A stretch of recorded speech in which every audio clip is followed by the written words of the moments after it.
Hello once again to all and sundry. Welcome back to the Great Partition in Europa Universalis 4. I'm Paragon Saber. Let's get her started. Haven't been giving much in the way of recaps recently. Really, it's tough to fit all of the action into a little statement at the beginning. I mean, sometimes I talk long enough that it would take 4 minutes of the video. Would much rather just, let the game play out.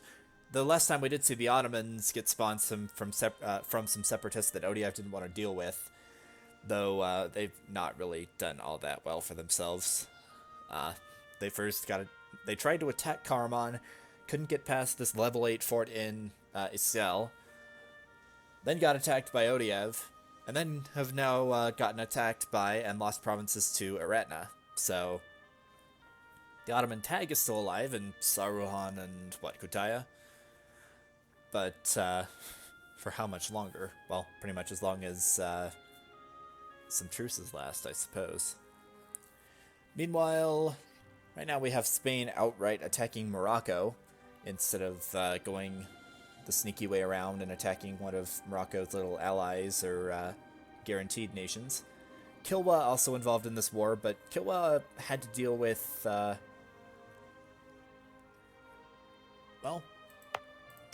Kilwa is still involved and appears to be sending an army up through Egypt, maybe? Where is Kilwa's army? Maybe they sailed off and are trying to land somewhere. I don't know. Not seeing them in Kilwa itself, though.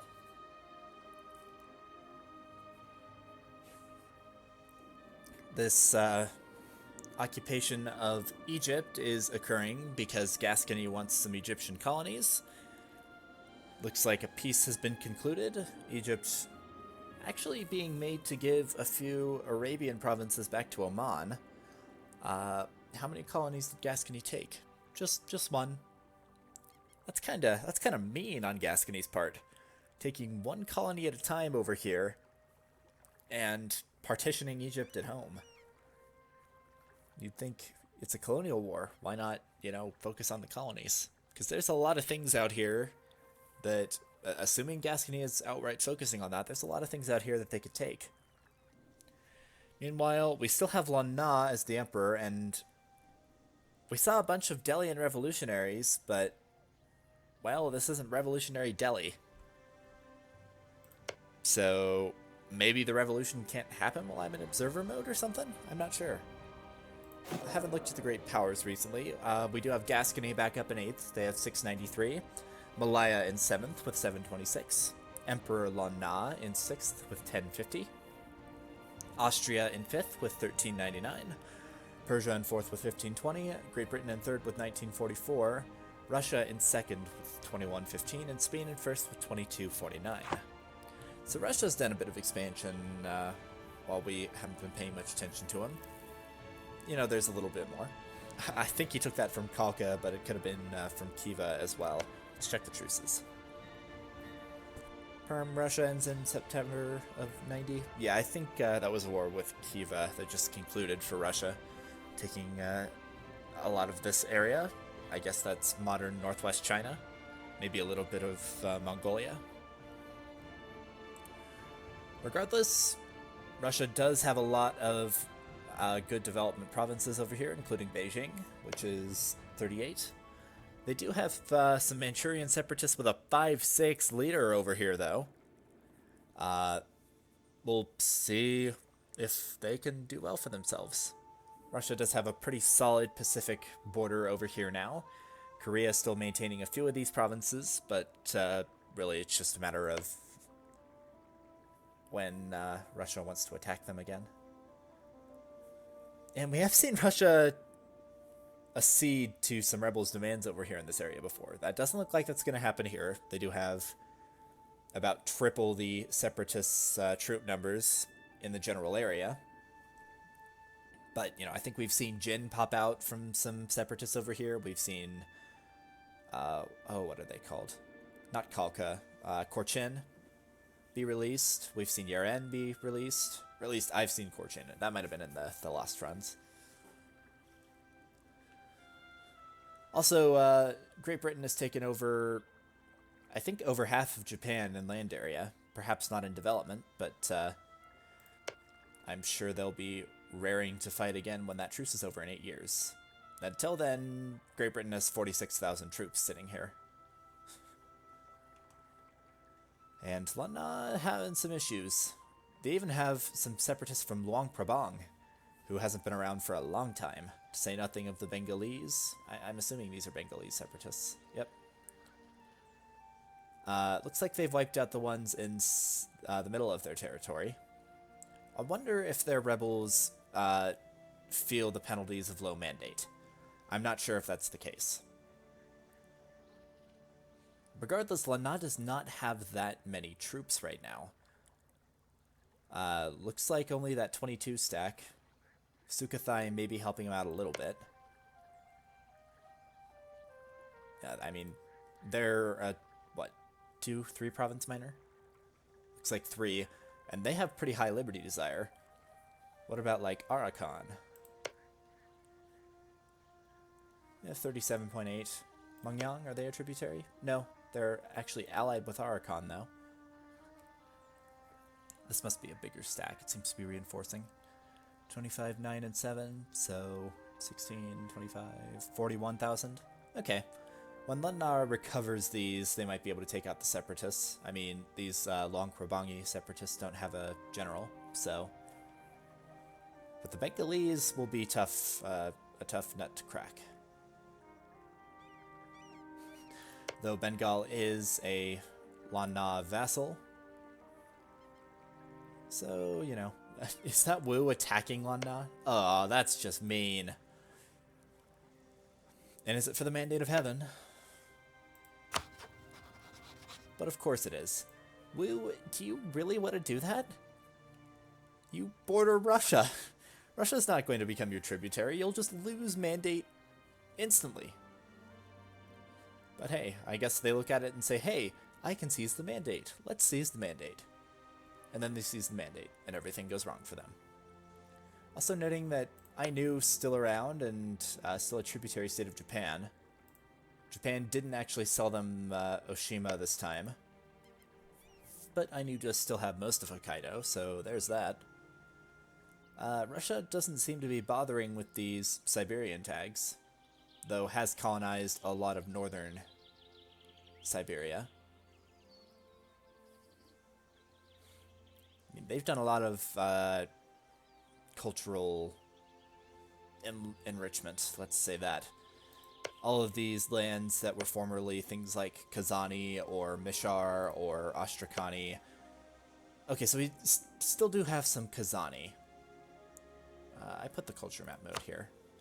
Okay, so they left Khazzani, but things like Mishar and Uzbek, Sibir, those they've been culturally enriched. Khazzani is really the only horde culture that has survived.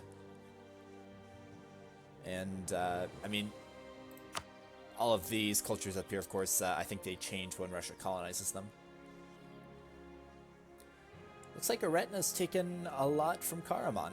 Karaman only down in Isil now, but they do have a level 9 fort down there, so it'll be a large investment for anybody to go for that.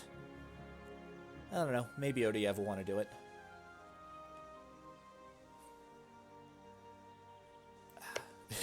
This alliance between Great Britain and Croatia has really been annoying, if only because of this border gore. This is not a very together Croatia. It's more of a Bosnia with the fun little purple color. Regardless, Croatia is now at war with Austria, probably at Great Britain's behest. Do we have another colonial independence war? It doesn't look like it. No, they're only fighting Kilwa, Austria, and Morocco? So it's another British Kilwan imperialist war. Is Brett? Austria, why are you allied to Kilwa? Probably because of this territory. Still, it spices things up for these wars. I guess I shouldn't complain. definitely had some fun over in this territory, with Gascony looking to take some Papuan provinces from Egypt. Malacca is allied with Egypt, or has been. I'll check who the Holy Roman Emperor is in just a second. Probably Austria. It was Brabant a little earlier, but the electors seem to be favoring Austria again. So Malacca was formerly allied with Egypt, but is now switched and is now allied with Brunei and Sulu. I'm actually not sure where that Sulu tag comes from. I don't think they were around in 1444. Did they spawn in the Philippines, maybe? Well, regardless, Brunei and Sulu are occupying almost all of Tidor, or at least the Philippine provinces of Tidor.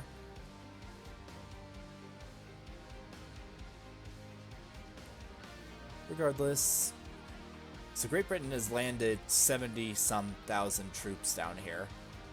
Wonder where those troops were in their colonial independence war.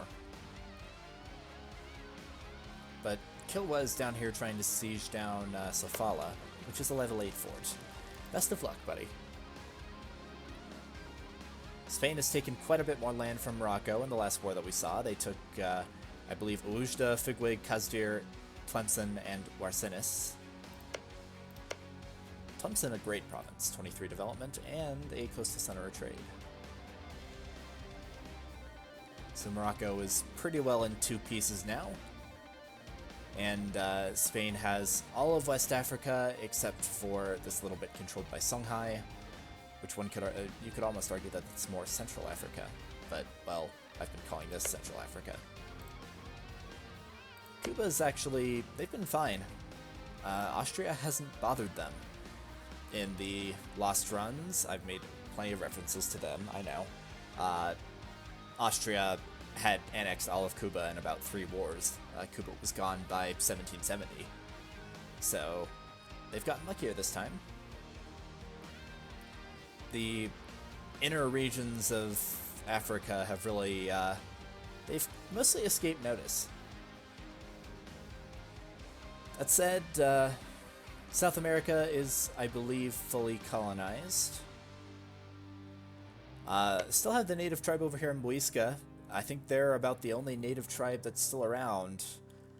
Still have Salish, and the British have colonized into this area before the United States could get there. So the US is pretty much, yeah, there's nothing left to colonize for them. They did manage to get some of these Texan provinces, though. Notably these. But British Mexico got Texas, Tejas itself, as well as Jicaria. So the US will have to fight, well, I guess they could attack Iroquois over the border with Lake Ontario, maybe? I don't know if they'd be able to core that. They do have a permanent claim. So I suppose they could attack that and get some enclaves within the 13 colonies. But other than that, it'll have to be a war with Great Britain for them to get any more land. Whether they attack British Louisiana, or the 13 colonies, or Newfoundland, or British Mexico, all of which are pretty strong on their own. As a matter of fact, let's check the military ledger. Russia's still up on top there. They've got almost 300,000 men, and the manpower to go along with it. Spain has low manpower, but 210,000 men.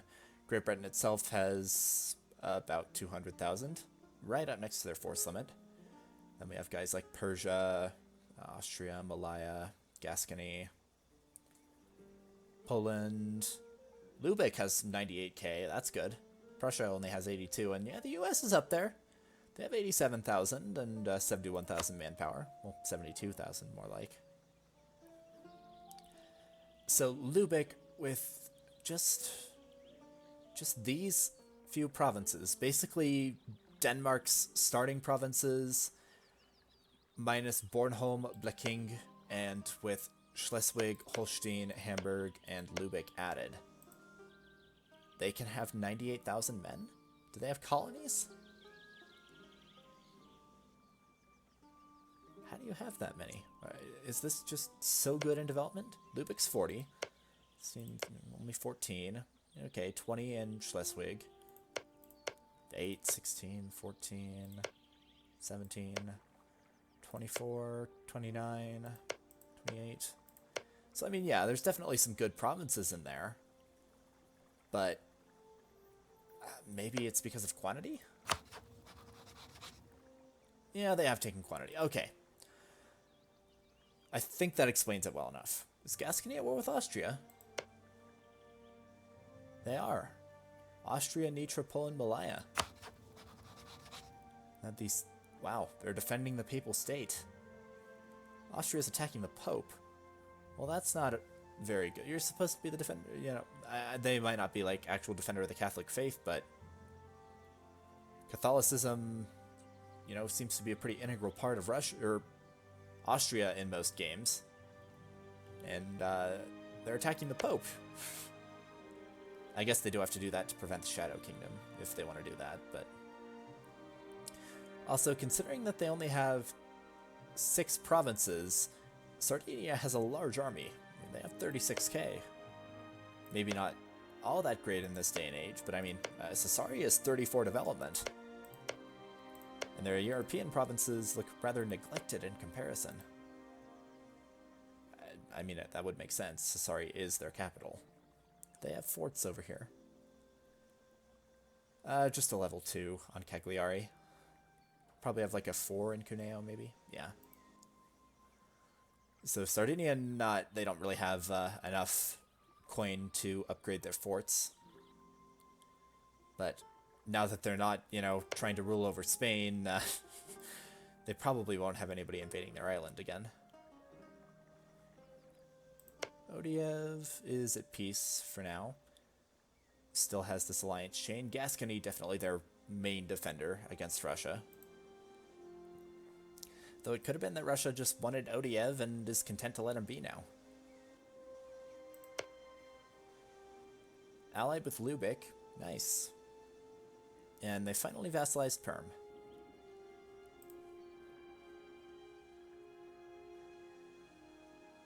Siena used to be allied with Austria, but they've been fighting him more often this time. Also, nope, Brabant has stayed emperor. I'm surprised.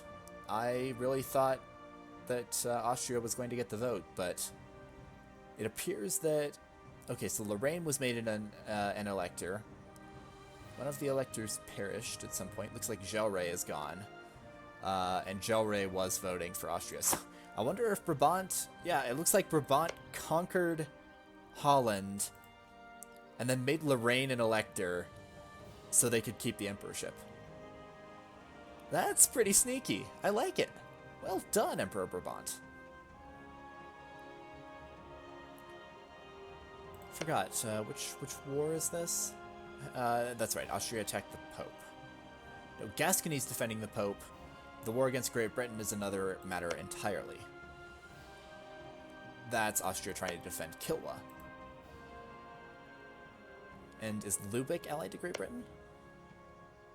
Yep, so Lubick is down here trying to siege down Morocco. 74,000 men at that. Also, we see a retina on Crete. Because Crete is trying to defend the Ottomans? Crete, why? Well, regardless, that's over. The Ottomans are gone again. Of course, they can pop up again at any time. Turkish culture is... Well, the Ottomans are the primary nation for Turkish, so... But Aretna has won the Beylik lottery for now. That's pretty fun. I think I like the colors of the other Beyliks better. Primarily those of Mentessa and Germion. Saruhan's is a pretty nice looking green too, but you know, having any blob in this region that's not the Ottomans is nice.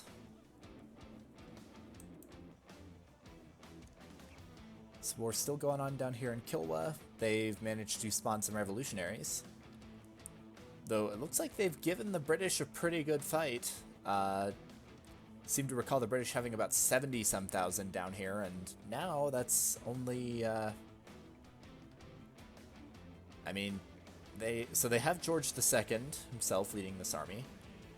I believe he was a very good-looking ruler, like a 436 or something. Why would you make him a general? Regardless, this army should have 22... Okay, so it's about full strength. Whereas this one is 13 cannons. Might not want to leave those unattended, Great Britain. Surprised Persia hasn't gone after Egypt again. Though Egypt has lost all of their remaining Arabian territory to Oman. And I think Persia's interested. Oh, Persia's... Actually, no. Kilwa and Morocco are fighting Oman. Or rather, Oman is probably jumping on Kilwa while they're occupied with Great Britain. And Austria's not defending that this time. Vienna, we see, occupied by Austria's foes. Level 7 fort, so it'll take a little bit to siege that back down. Though it is a little bit obsolete.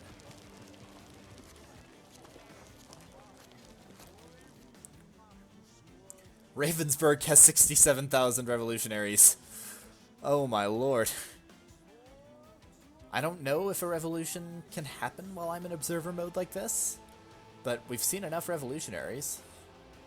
You know, I mean, Delhi had almost 180,000 and didn't go revolutionary.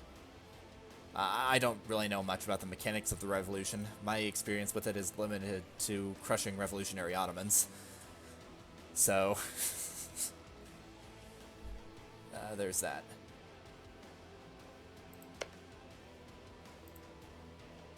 Fun little war, though. It looks like Prussia might be fighting Spain. They are in a coalition against Cologne. And Cologne is allied with Spain. Is that it? Well, they were. Why is Spain defending Cologne, then?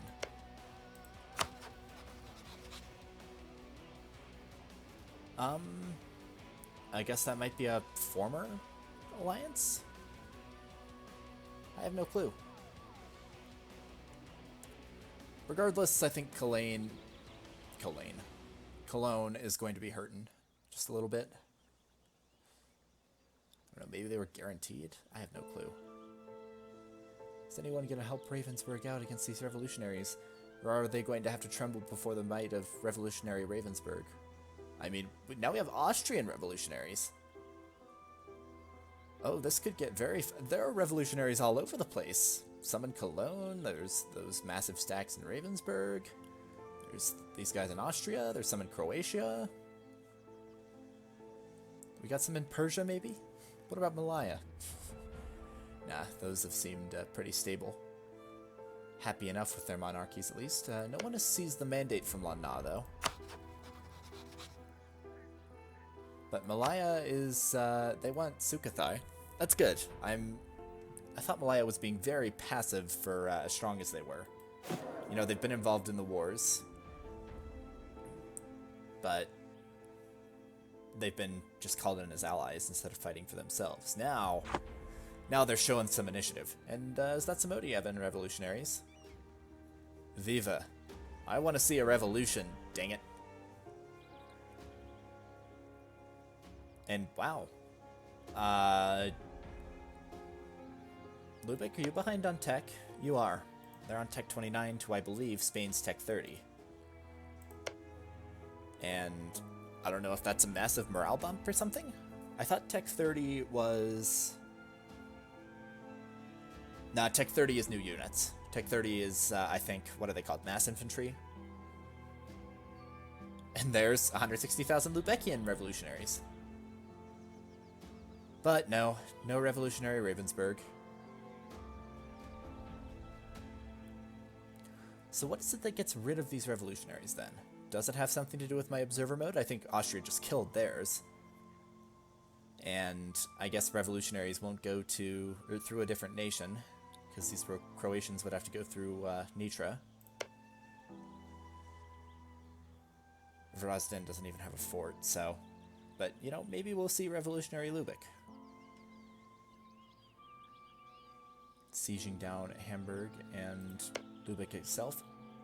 So because... Oh, wow. Lubeck itself is occupied. That's a level 9 fort. They have 20 cannons. Lord above.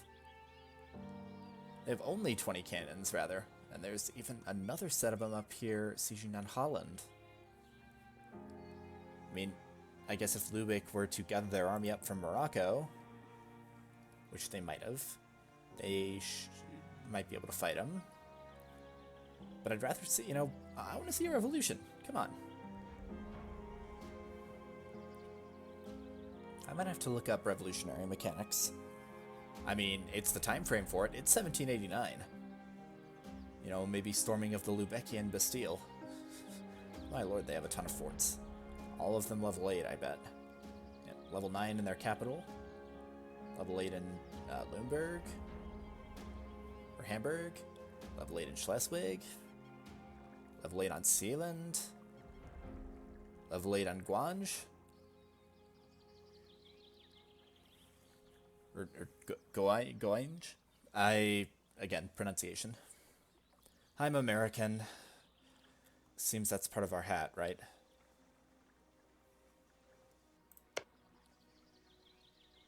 Speaking of, how is America doing? Probably not able to do all that much since their colonization is blocked off. I like how either California or British Mexico hasn't gone after Apache. But they're letting them live and let live.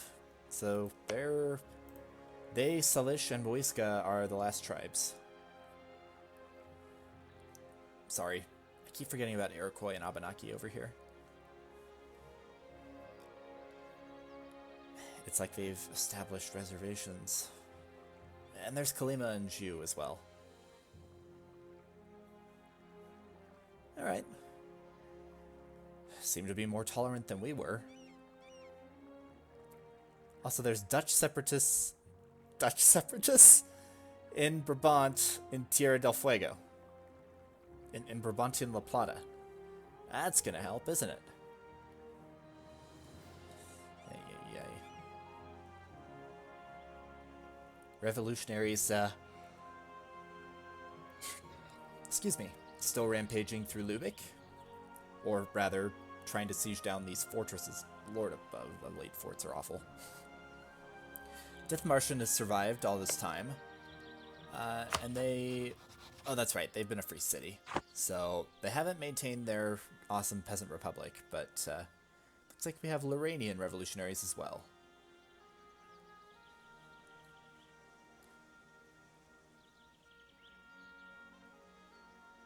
Brabant? No, sorry, East Frisia, thinking they can fight them. I guess they got them low enough that they can't siege that down.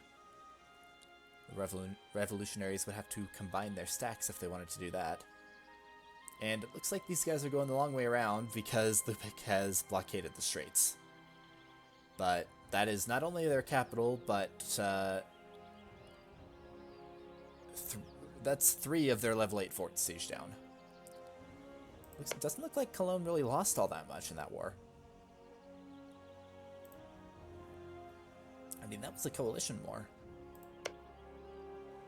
They do have no allies, though.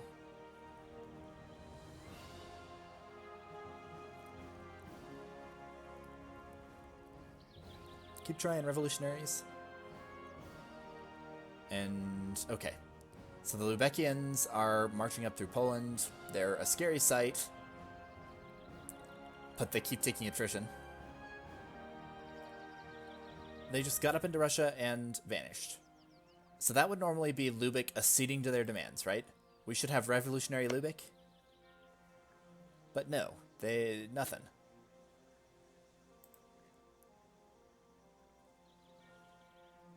I'm not sure. I'm not sure what's going on there. Regardless, it's 1791 now, so just 30 years left in this campaign. See if the game has any fun endgame surprises for us. Really, the world looks... I mean, there's definitely still some border gore about, but, you know... And honestly, Austria's borders look awful. Huh. How did Prussia manage to take these? And why did they take them separate from their normal land? I don't know, but yeah, you know, this would be an interesting world going into the 19th century and perhaps the 20th as well. Regardless, there is the timer. This has been the Great Partition. I've been Paragon Saber. Thank you all for watching. I will see you next time.